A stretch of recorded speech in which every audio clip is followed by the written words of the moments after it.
I'm going to have my friend Qui-Gon help me out since I've been drinking all morning. Russian water? That would be a no. Hello, everybody. I'm Ichabod version 7. At least that was my stage name.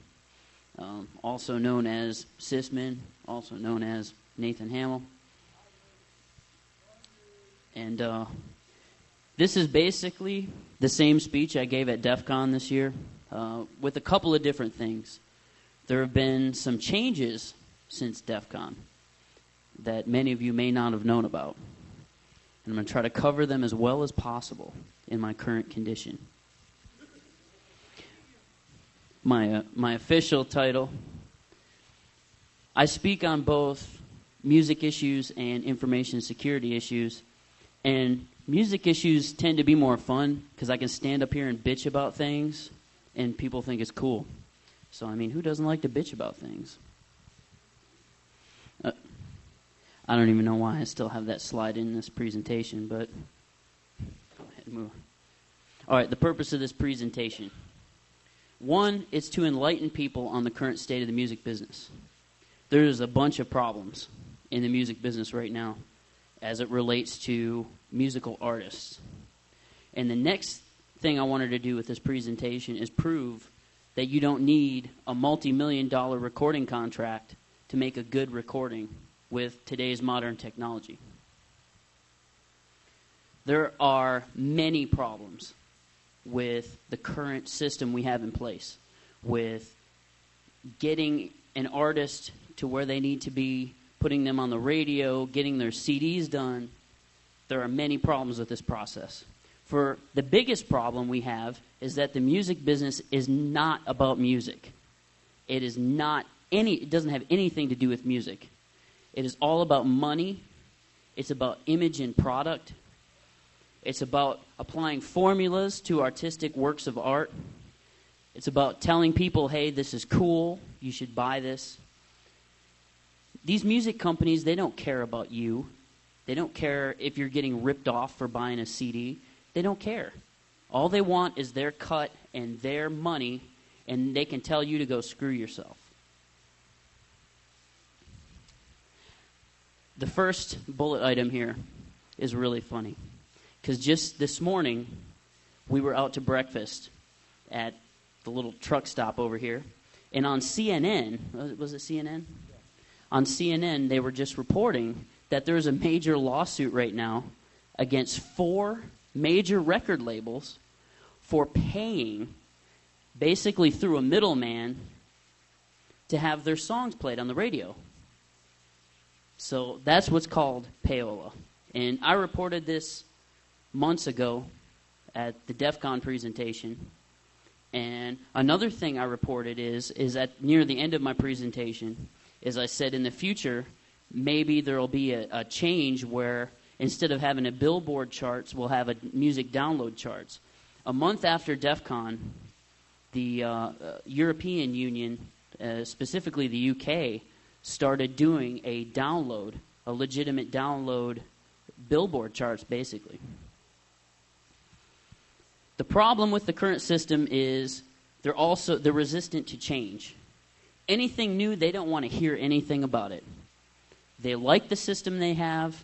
They like to complain about how people are pirating music. Yet if you look at the numbers, they're recording record gains. I mean, how can that happen? I mean, if you're saying that people are downloading music and you're losing revenue, how can you report record earnings? It doesn't make any sense. That's not what they report to the press, but that's really what's happening right now. Free music is actually a promotion for yourself. It's actually been proven that many artists that give away their music for free sell more CDs because people actually want to buy that product if it's good. I mean, if you have a CD and all you have is one good song and people can tell that ahead of time, yeah, they're not going to buy your CD. But if you have a CD and there's a bunch of good songs on there, you stand a lot better chance. Another thing is it's not how good you are, it's who you know. I mean, how much crap do we have on the radio right now? I mean, who really wants to listen to all that fucking bullshit that's on the radio right now? I mean, half the stuff that's on there isn't even worth listening to. And then one of the other things, artists retain little or no rights to their music. If you buy a CD at Best Buy or Sam Goody or something else, most of that profit goes right back to the record company and not to the artists. And that's why you don't see a lot of artists complaining about piracy, because they don't make any money off selling those CDs anyway. You know, I mean, of course, Metallica. That's the one thing you can think of with the whole Napster issue. But that's like one group complaining about that made a really big stink about it. And actually, Metallica didn't actually go through with any of those lawsuits. They just threatened. And groups like Metallica or Madonna or, you know, really high pay groups, they actually do make money off selling CDs because they can negotiate higher levels of pay for selling their CDs. And of course, one of the last items is the Pirate Act. They're trying to push through Congress right now an act that says if you have illegal music on your computer, then it's not a misdemeanor now, it's a felony, which is the most ridiculous load of bullshit I've ever seen. You have to excuse me, I've been drinking. I have to look at my notes. I usually don't use notes. Just make sure I'm not missing anything. Well, that doesn't matter anyway. Okay, money for the company. Getting a recording contract is like winning the lottery. Only if you win the lottery, you actually make money. If you get a recording contract, there is no guarantee that you're going to make money. And it's like winning the lottery. There are so many people out there who are they have their mind set on being a rock star that it actually blinds them to what's actually going on. 90% of major label releases don't even turn a profit. 90%. That means these bands you see on MTV, MTV2, that are doing, if you actually watch that shit, they don't make any money. None. They're out there struggling, and they're giving off the perception that they're making money, but they're really not. They're usually in debt to the record company for the things that they've been doing. Companies, and this is a really bad time of year, by the way, if you're a musician. And if you're a musician and you're trying to quote-unquote make it in the music business, you would not want to sign a recording contract at this time of the year. Because what these record labels will do is they'll sign a bunch of groups near the end of the year. When it turns over to the new year, they'll write them off as tax write-offs and drop you off the record labels. And it's actually happened to friends of mine, believe me. And of course, who hasn't dealt with the last bullet item? How many people in here think that you actually pay a fair price for a CD? Anybody? Anybody buy a CD and say, yep, $18 is a fair price for a CD? I didn't think so. All right. Why does a CD cost so much? Manufacturing companies say, hey, it's expensive to make CDs. It's expensive to make this product. Mass-produced replicated CDs are usually less than $1 to make, yet you're paying $18. I mean, if CDs cost so much money, then fucking AOL would be out of business.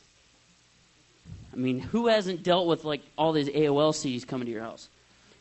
It costs a lot to record a CD. Untrue. Very untrue. Many recording advances have been made in the past few years. You can actually record a CD in your house and have the same quality that you would get from a commercially recorded CD. Granted, you know, your ears may not have the same experience that some of the major label producers have, but you have the technology to put in your house that will make the same quality recording. These record companies resist change. They fight tooth and nail to keep things the same. You know, it was like 67 years between the time that the Wright brothers flew at Kitty Hawk till the time we put a man on the moon. And I guarantee you that if the RIAA was in charge of that shit, we'd still be flying fucking biplanes right now. What happens to other companies that resist this change? If they were in the tech business, they'd be out of business. I mean, companies that do not learn how to adapt and overcome change go out of business. And that's exactly what's going to happen to them in the future. I like to compare the music business of today to the buggy industry of yesterday. Around the turn of the century, when the automobile started becoming popular, the buggy manufacturers started lobbying in Congress to create all these stupid laws that said, hey, if you own an automobile and you come up to a crossing, like an intersection of streets, you'd have to like get out of your vehicle, run around 3 times, yell in all directions before you cross through the street. The fact of the matter is that an automobile was just too efficient. And everybody decided to start using automobiles, and these stupid laws went by the wayside. All right, this has an effect on radio, too. The industry releases 100 songs per week, yet only 4 are added to the average radio playlist out of those 100.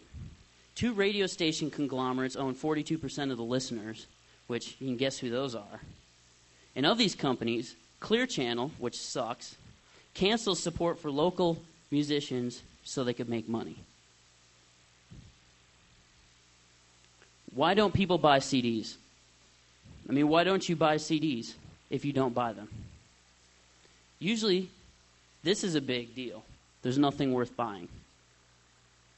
Plain and simple. They only like one song on a CD. I mean, would you really want to buy a whole CD just for one song? It's too expensive. That's definitely one. Or I can get it for free. The record industry would like everyone to think that it's the last bullet item. That they're going off, they're grabbing all this music for free and just not buying it. A majority of the people that I know don't do that. They may go out and download a song and listen to it and say, hey, that's pretty cool, I'm going to buy the CD. Or, man, that sucks. I don't want to listen to that anymore. That's actually the least of all of these bullet items. This is one of my biggest pet peeves. When you get signed to a record label, many times you lose a lot of your creative influence over your own music. They tell you, hey, you're going to have to stop this. That's pretty touchy. You shouldn't say that in your music. And many times these groups don't have the ability to change that because they're under an obligation. They're under a contract. One of the times when this happened was when Marilyn Manson started first coming out. Trent Reznor, of course, was helping in that process. They had a song called My Monkey on the first album, and it was basically reciting some lyrics from Charles Manson, something that he had said. Interscope said, I don't think so. Maybe this Marilyn Manson character, we should just dump him altogether. This isn't such a very good idea. If it wasn't for Trent Reznor standing up saying, you don't Marilyn Manson, you lose 9 Inch Nails, it never would have happened. So it took somebody actually standing up and saying, hey, this is art. Take it for what it is. Sometimes people have to stand up for what they believe in. Labels often ask artists to change their lyrics or content that they find would be obscene or anything that they think wouldn't sell an album or wouldn't help sell an album. Like I said, it's all about money. Here's some food for thought. What if these same formulas, usually formulas include songs not lasting over 3 minutes and 30 seconds long. You have to get to the hook within 20 seconds or 30 seconds. You have to hook the audience. What if these same formulas were added to Stairway to Heaven or Hotel California or Bohemian Rhapsody? How would that have affected music history?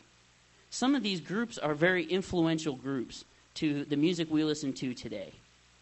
And what are we missing out on today by having these formulas added to the music we listen to? Music has become so much of a product and less of an art that it's actually turning into something that people don't even want to deal with. Think about this. Is there actually any group out today that you can go to and you can actually see people crying in the front row? Now, granted, that's usually women, but hey, that's a different story. But still, nobody has that kind of an influence over their audience. That used to happen all the time. Music was a different thing back in the old days than it is today. Here we go. The old days. The old days of music, you needed a contract for distribution of your music. If you made music, you had no way to give it to an audience other than getting a distribution deal from a record label. Recording equipment was very expensive. Recording was expensive. Reproduction costs were very costly. Radio was almost impossible to reach without a record label backing you. These were the things you had to deal with back in the day. Actually, record labels took more of a chance in the old days than they do today. Okay, so what has changed? Recording equipment capable of 44.1 kilohertz, which is CD quality, is very affordable. You can buy this stuff for less than $1,000. Distribution can be done worldwide with no cost to you. There are many websites out there that will host your music for you and let people download it for free. Reproduction prices are cheap.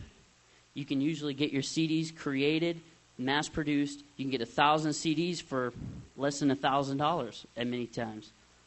There are plenty of college and internet radio stations willing to play good music. Recording can be done free with your own equipment. So now you don't have this cost of recording your CD over your head. There are more affordable high-speed internet connections. You no longer need to tour the country and go broke to make it in the music business. There are no geographical limitations on where you can live. You can live pretty much anywhere, which means you can actually be influenced by music that's worldwide because of the internet. Independent music production is the way of the future. People are going to start realizing this and doing it on their own. What this does is it levels the playing field. In the past, it wasn't how good you were, it's who you know and who could get you the farthest in the music business. If you can put out your music for free and have people listen to it, it doesn't matter who you are or who you know. Now it's the quality of your music that gets your point across. Artists retain the rights to their material. If you're not signing away the rights to your material, then it's all yours, and you're free to do with it as you please. There are no formulas or templates to apply. You have more variety of music because these people aren't under any obligation to create their music in any certain way.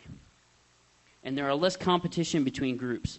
I've been involved in the music business for many years. And this last bullet item is very big.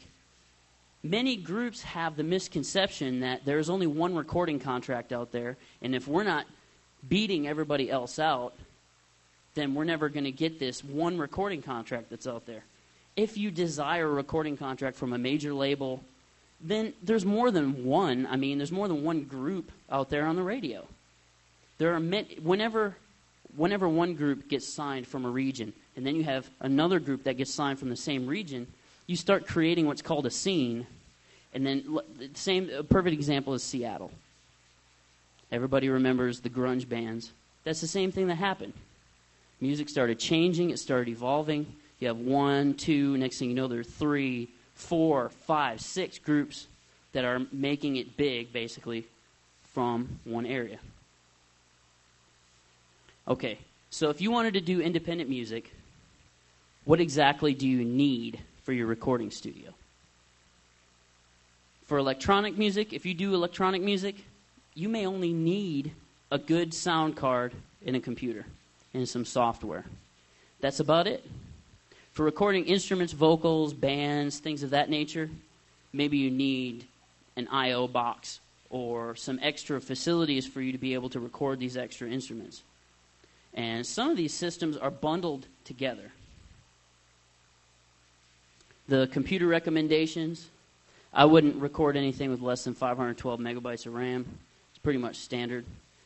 You'd want a dedicated secondary hard drive to stream audio off from that's not part of your operating system running on it currently. CD burner, over 2 gigahertz processor, and of course no antivirus or anything that runs constantly in the background. So no or carefully screened internet connections. You wouldn't definitely want to throw that up. Updated drivers, DMA and hard disk, which is an older issue. Faster the hard disk spins, the better. The faster you can put the audio on and take audio off the disk, the better. You'll have less latency. And in the old days, you'd have to change the role to a network server, which gave it more dedicated processing power.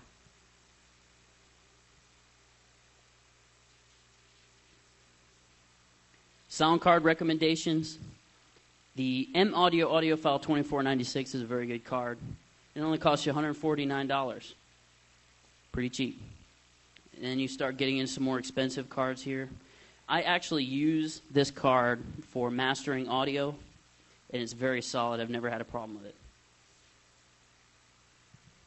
Sound card considerations. You want something with low latency.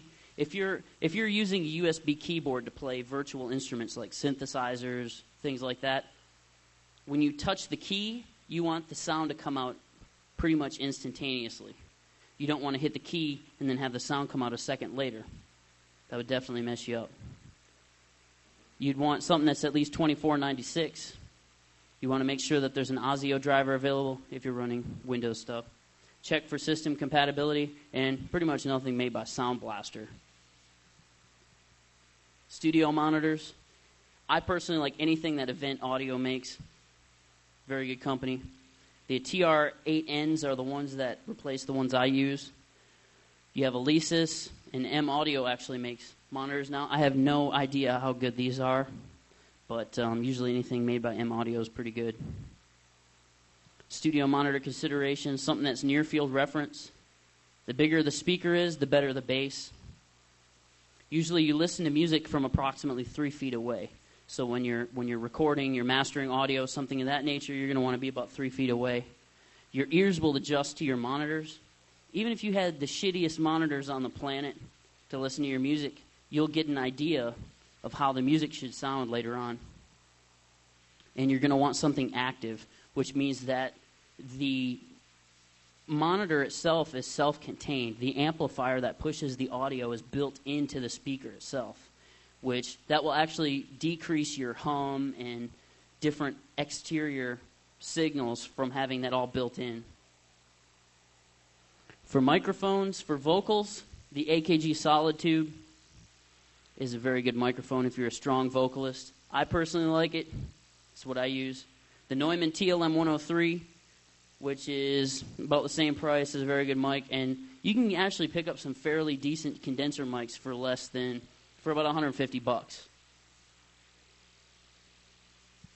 For instruments and drums, pretty much anything made by Shure or AKG. Condenser mic for vocals and acoustic instruments. When recording drums, it's always a good practice to use 2 condenser mics as overheads. Sometimes when you record a drum kit, you need as many as 12 microphones, maybe more. So you want to keep those considerations when you're building your studio if that's what you want to do. And it's not uncommon, like I said, to use 10, 12, 14 mics.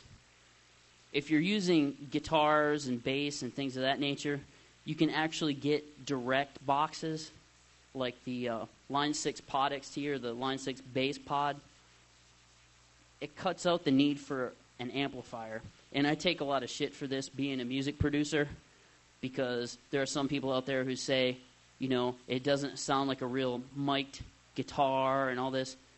You can make these things sound like anything as long as you have the ear to do it. So I've had very good luck making these things sound really big, just like an amplifier. The Shure SM57 microphone for miking guitar cabinets is pretty much a standard. Condenser mics for miking bass and cabinets and things of that nature. Just keep these things in mind. Like if you're living in an apartment, you're probably not going to be able to blast a Marshall half stack or something of that nature. So some of these actually come in handy. Miking drums, you can usually get a prepackaged drum kit for $199 and up. Remember, you usually get what you pay for. And Pro Tools Sound Replacer can actually make a really shitty recording of drums sound really good. Basically what it is you can load a sample up of a really good sounding drum and layer it over everything you've already recorded that sounded like crap. I mean, all these things are things that you'd pay a producer $50,000 to do, and you can do them in your own house. And that's all they're going to do. Software recommendations for electronic instruments, things of that nature. I prefer Propellerhead's Reason. Very good product. It's not too expensive. Acid, if you like that kind of stuff, if you like to remix VST instruments, things like that. Cubase SX, very good product. Pro Tools is pretty much the standard recording software of the music business. If you're in a band and you get signed and everything else and you fly out to California to record your album, almost 100% of the time you're going to be recording on a Pro Tools system. WaveLab is what I use to edit wave files and master audio. Okay, I decided to give a breakdown of what certain people do when you go to record music. Engineer is usually the person who gets stuff ready. Sometimes they record tracks. Mixing engineer is the person who takes everything, your guitar, your bass, your drums, and they put them in the proper places and add EQ, things of that nature. A mastering engineer is somebody who takes the process of mixing the two stereo waves, the left side and the right side. They take those and refine them and make them sound better. And of course, the producer is the person who makes sure everything sounds good from start to finish. A lot of times a producer will put creative input. Like they'll say, okay, that sounds really good, but what if you change this a little bit? Or what if you move this over here? Or what if you did this here? That's what a producer does. They basically make sure everything sounds good from start to finish. Now, there are some problems with the independent music system. Advertising and promotion. Not a lot of people have a lot of money to spend on promoting their own music. There are misconceptions that if you're not signed to a major record label, then you must not be any good, which couldn't be further from the truth. There are no rating systems for independent music. There are some places like GarageBand.com and sites like that will do peer review, but you're still not getting a real person who's experienced in the music business to look at your music. And there's no good standard way to collect money for plays of your song. Independent artist tips. These are some tips that I would give to any independent person trying to start making their own music and putting it out to the world. First of all, have a good website. How many people have been to somebody's website and go, oh my God, that sucks. Did they let their 3-year-old build that shit? Present yourself well. Present yourself bigger than you are. If you're trying to impress people, you'd want to kind of throw your image out there a little bit. Make it look like a bunch of people worked on your album and just things like that. Communicate and create friendships with other independent artists. That's very important. If you're going out there and you're playing music, the best thing to do is have friends. Friends work together to help each other out. They may have equipment that you don't, that you can borrow, and vice versa. Create independent musical networks, which is kind of the same thing. Know where you are and know where you need to improve. That is a big problem. Some people do not know that they suck, and that's a problem. If you know that your music is horrible, then please don't share it with the world or let them know, hey, I'm working on being better. Because what happens is you end up having people who put their music out there and saying, hey, man, we're doing this, and people listen, and it reinforces that misconception that, hey, if you're not signed to a major record label, then you must not be any good. So know where you need to improve. Now, I'm not saying if you suck, you shouldn't do your own music. That's a ridiculous thing to say. I'm just saying, know where you are and know where you need to improve. Now, if you're an independent music producer, such as me, don't get frustrated, especially if you don't have a lot of experience producing music. There's a lot of trial and error that goes on. I mean, mess around. If you're not on the clock, and the only time you're wasting is your own. If you allow time to get better at what you do, it'll go a long way. Remember, it's easier to add than take away. If you're recording a guitar and you're pushing it right out there and you're like, maybe that's a little too hot, maybe not. Maybe I'm adding a little bit too much to this. It's always better to back off and then to add later. Listen to your mixes on many different systems. If you've mixed audio down, listen to it in your car, in your home stereo, on a boom box.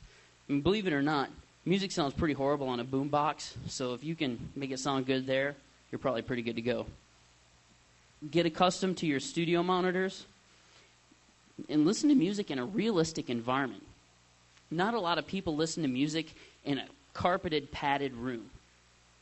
So if you're sitting there in a carpeted, padded room and listening to your music, that's probably not a really good representation of what your music's going to sound like when you put it out there.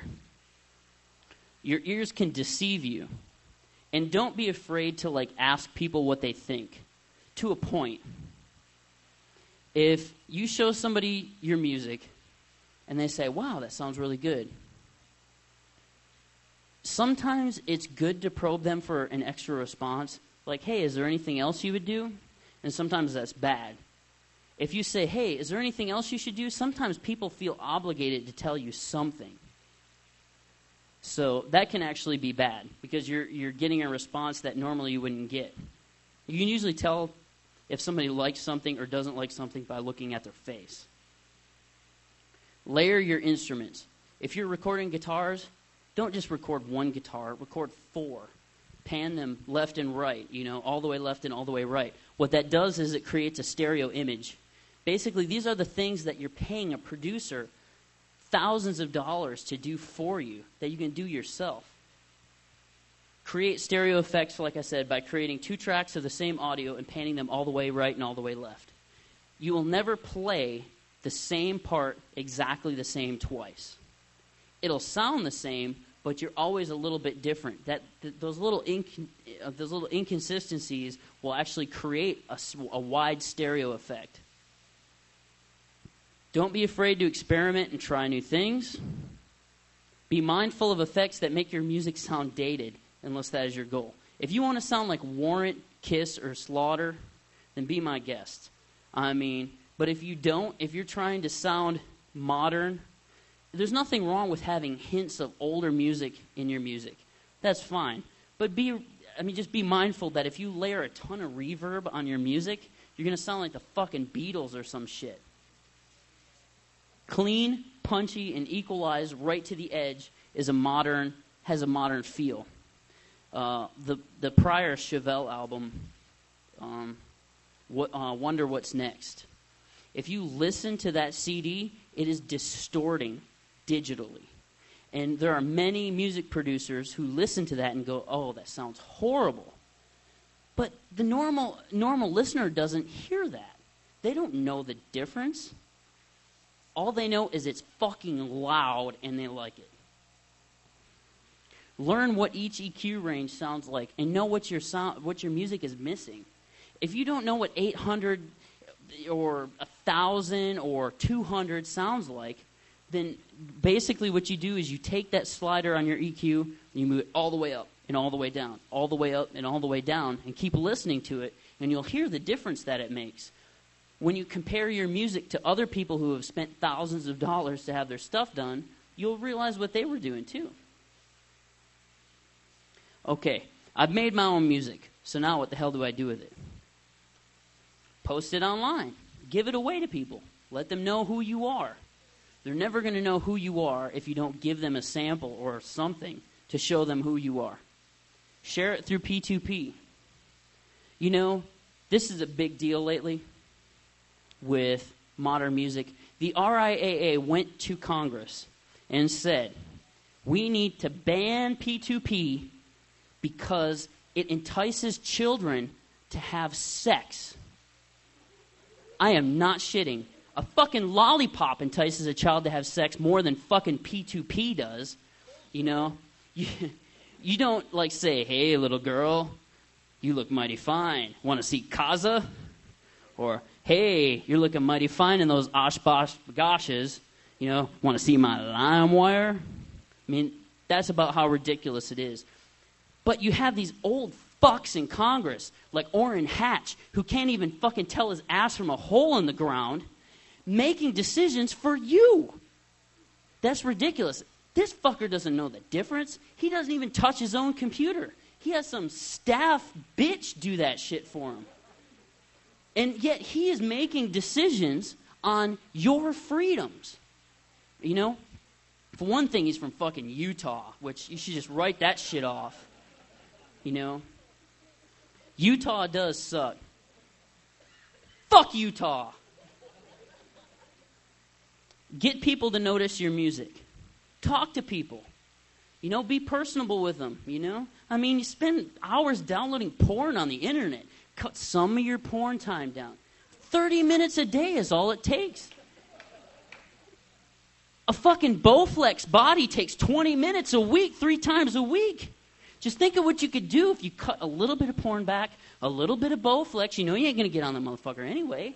And just do it. Get CDs made. This is very easy. Look in the back of any music magazine. There's many places that'll reproduce your CDs for you.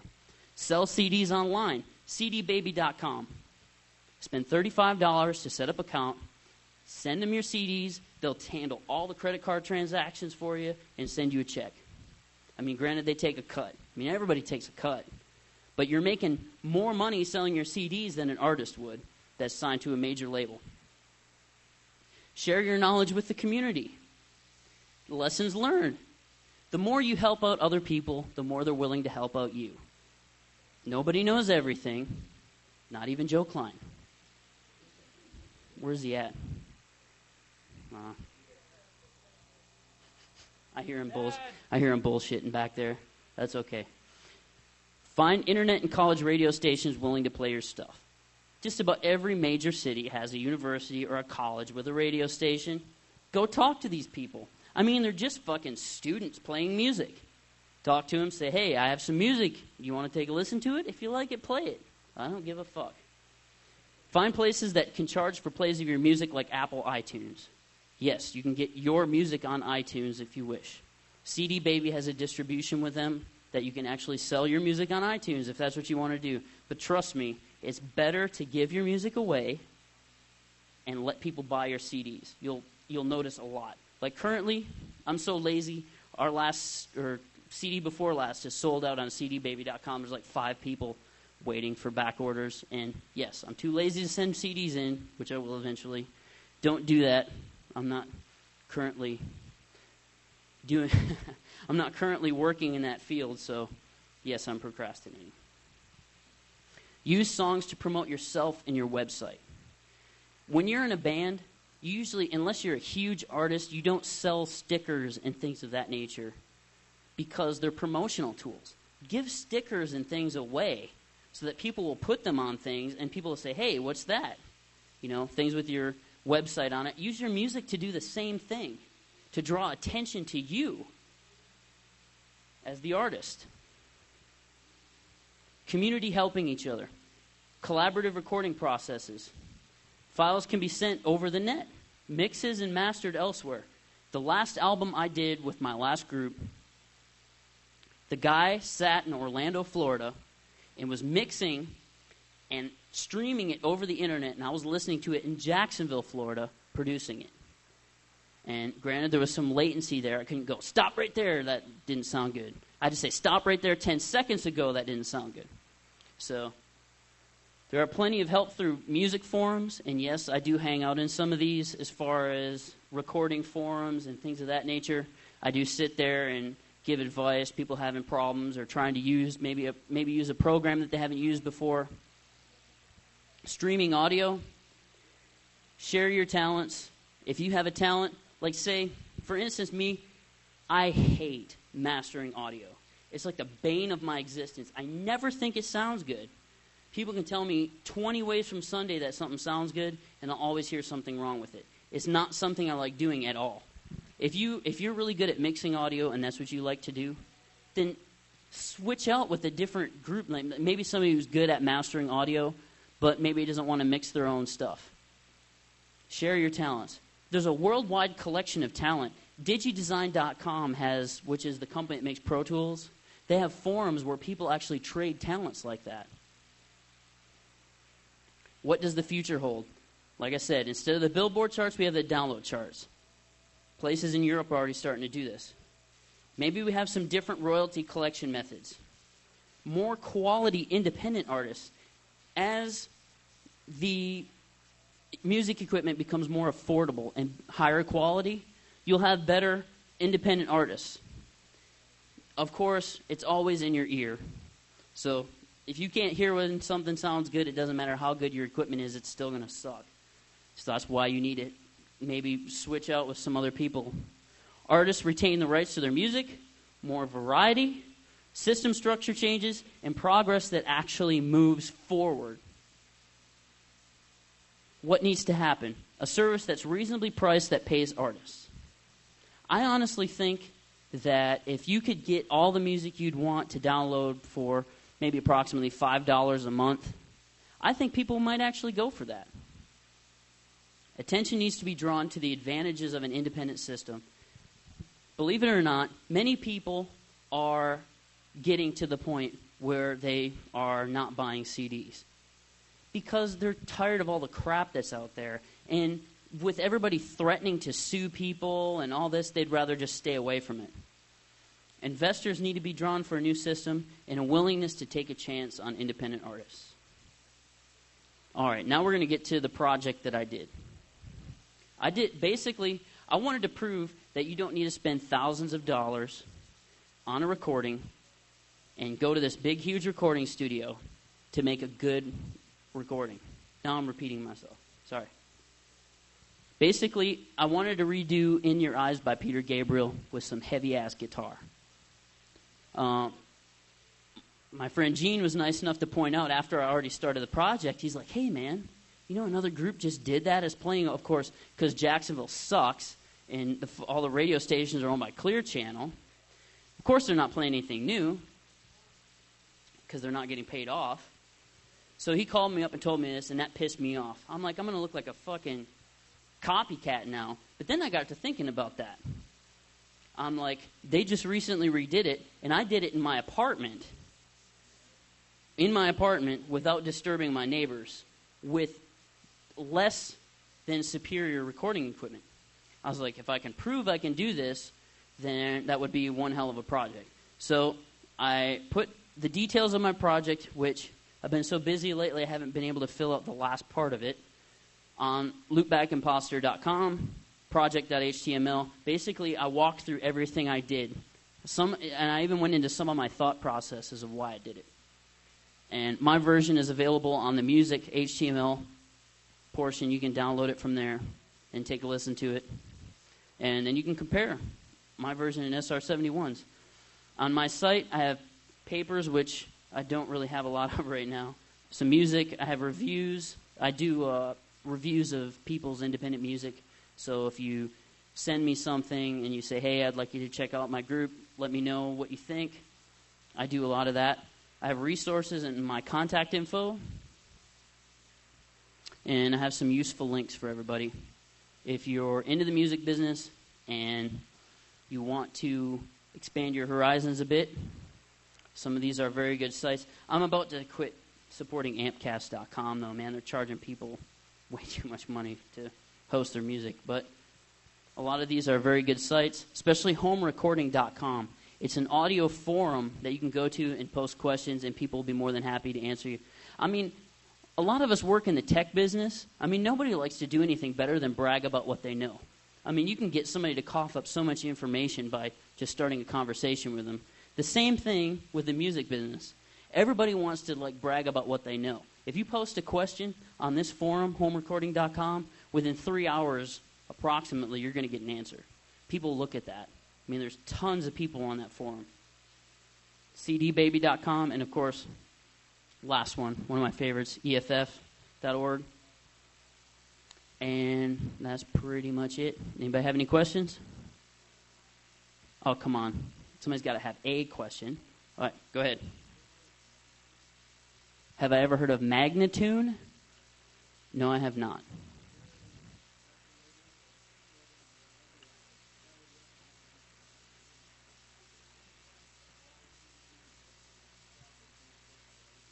How many percent? 50%? That's very good.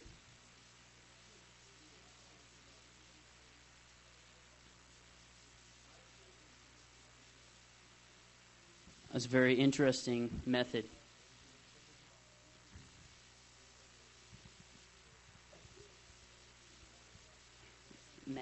Magnatune.com. Anyway, I will look that up.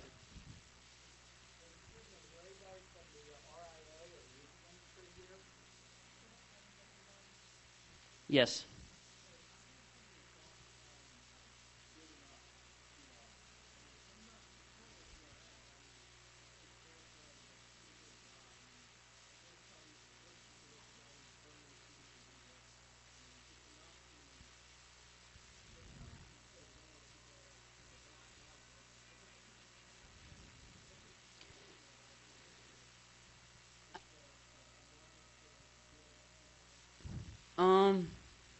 Interesting question. When I did this talk at DEF CON, I had no idea there was somebody from the company that actually created, and I didn't get into a lot of that, and I'm sorry. I had a point where I took it off because a lot of people don't know when they buy CDs, some of these CDs have anti-copy protection built onto the CD. And I just bought the new Chevelle CD, and although I don't think it, because I don't run it in Windows, I don't know if it was trying to auto-load anything or not. But there's this huge FBI logo on the front of it. It's like huge. It like takes up the whole front, saying anti-copy. You can't copy this because it's against the law.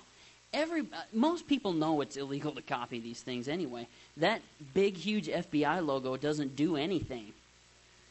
But some the Velvet Revolver CD for sure, and the Beastie Boys' new album will actually auto-run this software on your system, so you can't rip it to MP3 and you can't copy it. And basically, that means that once you bought the CD, you can't put it on your iPad, or not your iPad, your iPod.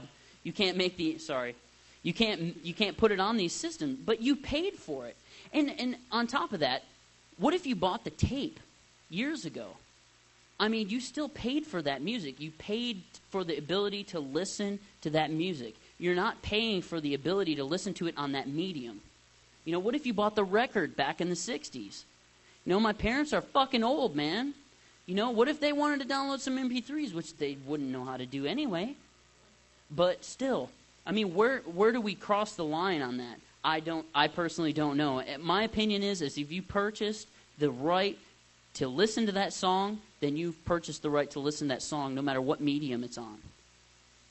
But I think it's bullshit that there isn't enough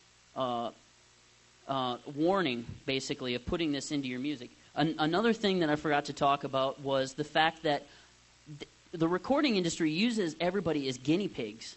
They will take new CDs that have new copy protection software on them, knowing that it won't work on certain systems, and they'll put out a test group, like say in Jacksonville. They'll put out these CDs that they know have been not working on certain systems and test you out with them. And the return rate on these things is 7%. That is a large amount of returns. And they have it so ingrained in everybody's mind that once you buy a piece of software or once you buy a CD, if you break the seal on it, you can't return it. That's actually bullshit. If you go back to Best Buy and say, hey, I bought the CD and it doesn't play in my CD player, they're supposed to give you your money back. I mean, but like I said, there's this they've ingrained it in our heads that if you buy a CD, it's yours. You break the seal on it, it's yours. You can't return it, which is actually untrue. Any other questions?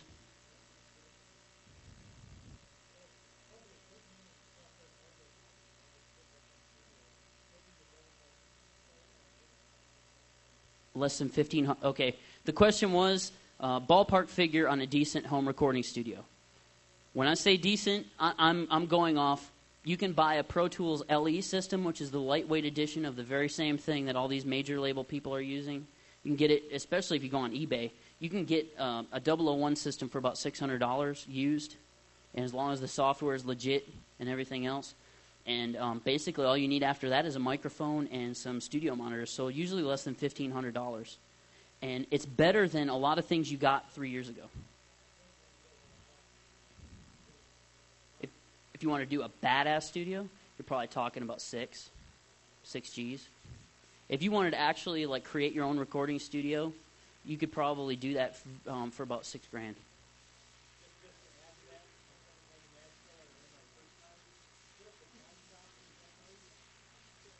The only thing I would like to say is some of these Roland has a VS 1680 and a VS 2440 or whatever. I have never heard any of those that sound worth a shit. So just kind of stay away from that. The best thing to do when you're recording music, like I said, this is totally an opinion now, so, is to have something that records onto a computer. Because once you get the wave up, you can see it on the screen and edit it. It's a lot easier to edit a wave. You can go right here and, like me, if I'm recording something and I see a pop in the music, I can actually visually see that pop, and I can correct it without ever having to re-record that track. Pro Tools is actually supposed to be a single-take system. You cut and paste things, and you don't ever have to record the track again, which it can be that way, but you take some of the realism out of the music, in my opinion, so sometimes I'll make myself redo something. Yes? Actually, I think you can get a lightweight version of the software for free. The biggest part about Pro Tools is the hardware. And basically it's an I.O. box that you plug instruments and things into, and that's what they push.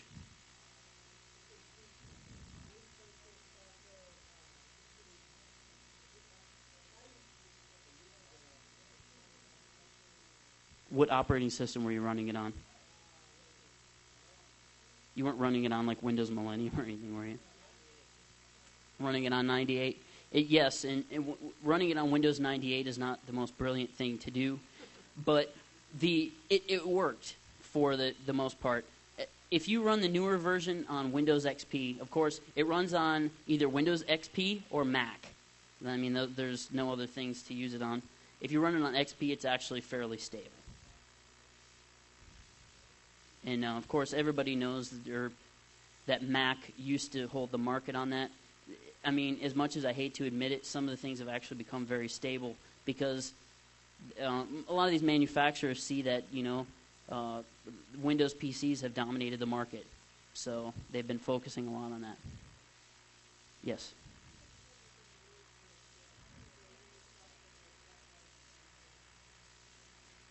It depends on what you consider good. I think that... Oh, you like Fred Durst from Jacksonville, Florida? There's a plugin for Pro Tools called Antares Auto-Tune, and if you're singing out of key, it'll actually pitch correct your voice. I personally, being a singer, I think it's stupid as hell, but obviously Fred Durst found a good use for it, and it made him a lot of money, and, I mean, now he's just left on his shitty lyrics, so... Any other questions? Yes.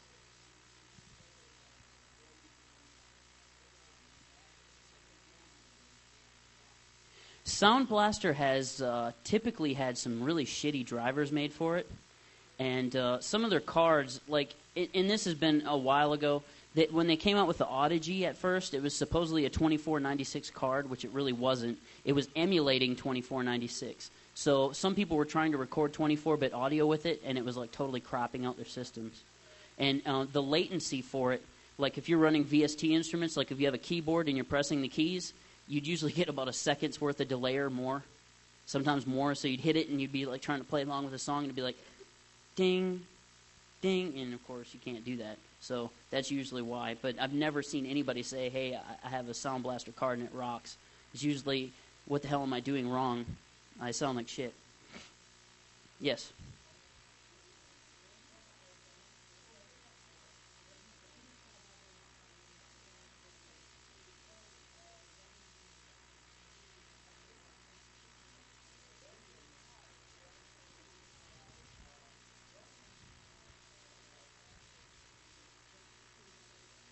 Usually, the question was the audio cards having balanced inputs.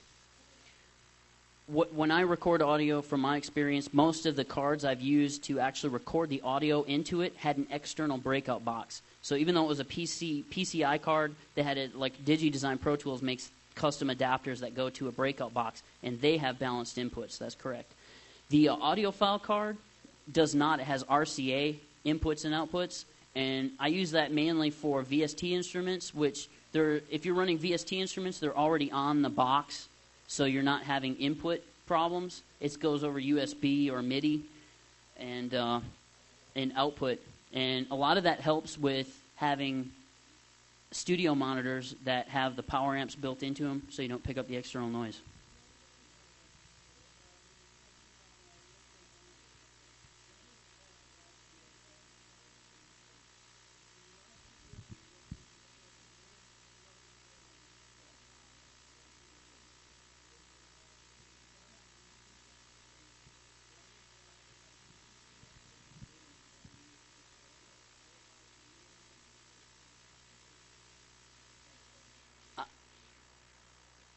I don't totally agree with that. I do believe that you should have more than one set of speakers that you listen to things on. I don't believe that it has to be monitored that way. If you create a mix and then you listen to it in your car or your stereo system, you'll usually get an idea of that, maybe something you didn't hear. Like, mixing on headphones is really stupid because you'll never get a good mix. But then again, listening on headphones, you may hear something that you didn't hear before that was in the mix. So, to a point, yes, I agree with you. And then to a point, I don't think that you need to have those monitors hooked up to your recording system.